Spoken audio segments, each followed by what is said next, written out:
Genesis chapter 20. Abraham and Abimelech.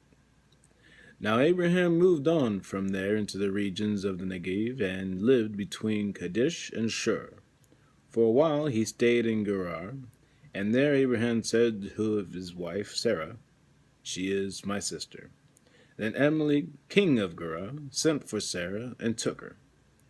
But God came to Abimelech in a dream one night and said to him, "You are as good as dead because of the woman you have taken. She is a married woman." Now Abimelech had not gone near her, so he said, "Lord, will you destroy an innocent nation? Did he not say to me, 'She is my sister'? And didn't she also say, 'He is my brother'? I have done this with a clear conscience and a clean hands." Then God said to him in a dream, "Yes, I know you did this with a clear conscience, and so I have kept you from sinning against me. That is why I did not let you touch her. Now return the man's wife, for he is a prophet, and he will pray for you, and you will live. But if you do not return her, you may be sure that you and all who belong to you will die."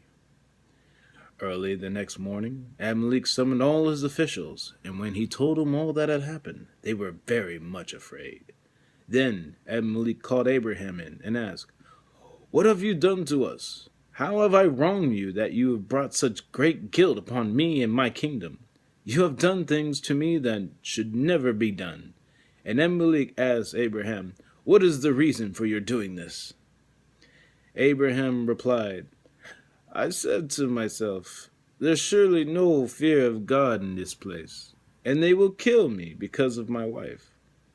Besides, she really is my sister, the daughter of my father, though not of my mother, and she became my wife. And when God had me wander from my father's household, I said to her, This is how you can show your love to me.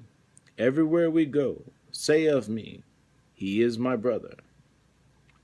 Then Abimelech brought sheep and cattle and male and female slaves and gave them to Abraham.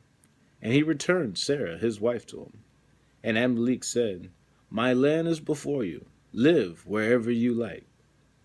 To Sarah he said, "I am giving your brother 1,000 shekels of silver. This is to cover the offense against you before all who are with you. You are completely vindicated." Then Abraham prayed to God, and God healed Abimelech and his wife and his female slaves so they could have children again. For the Lord had kept all the women in Abimelech's household from conceiving because of Abraham's wife. Genesis chapter 21. The birth of Isaac. Now the Lord was gracious to Sarah, as he had said, and the Lord did for Sarah what he had promised. Sarah became pregnant and bore a son to Abraham in his old age, at the very time God had promised him.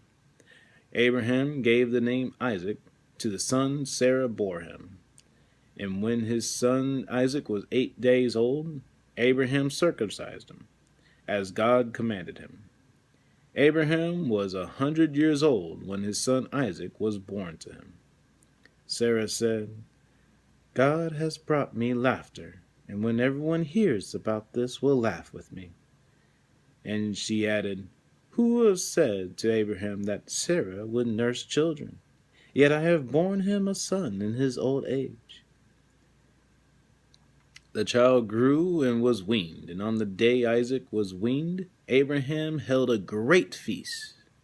But Sarah saw that the son whom Hagar the Egyptian had borne to Abraham was mocking.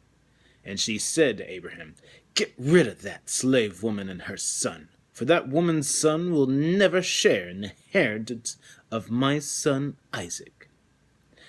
That matter distressed Abraham greatly, because it concerned his son.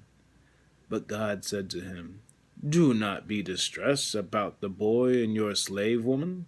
Listen to whatever Sarah tells you, because it is through Isaac that your offspring will be reckoned. And I will make the son of the slave into a nation also, because he is your offspring." Early the next morning Abraham took some food and a skin of water and gave them to Hagar. He sent them on her shoulders and then sent her off with the boy. She went on her way and wandered in the desert of Beersheba. When the water in the skin was gone, she put the boy under one of the bushes. Then she went off and sat down about a bow shot away, for she thought, I cannot watch the boy die. And she sat there and she began to sob. God heard the boy crying, and the angel of God called to Hagar from heaven and said to her, What is the matter, Hagar? Do not be afraid. God has heard the boy crying as he lies there. Lift the boy up, and take him by the hand, for I will make him into a great nation. Then God opened her eyes, and she saw a well of water. So she went and filled the skin with water and gave the boy a drink. God was with the boy as he grew up.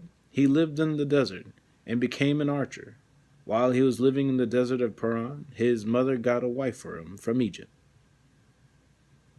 At that time, Abimelech and Phicol, the commander of his forces, said to Abraham, God is with you in everything you do. Now swear to me, here before God, that you will not deal falsely with me, or my children, or my descendants. Show to me, in the country where you now reside as a foreigner, the same kindness I have shown you. Abraham said, I swear it.